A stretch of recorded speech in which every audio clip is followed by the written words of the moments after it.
صحیح البخاری حدیث نمبر 114۔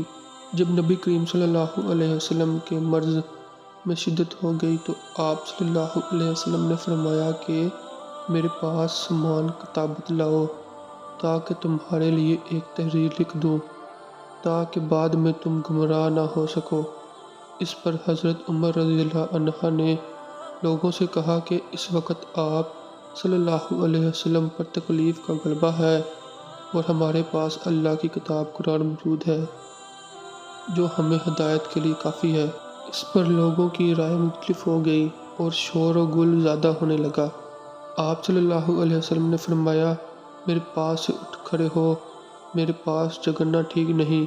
اس پر ابن عباس رضی اللہ عنہ یہ کہتے ہوئے نکل آئے کہ بے شک مصیبت بڑی سخت مصیبت ہے، وہ چیز جو ہمارے اور رسول اللہ صلی اللہ علیہ وسلم کے اور آپ کی تحریر کے درمیان حائل ہو گئی۔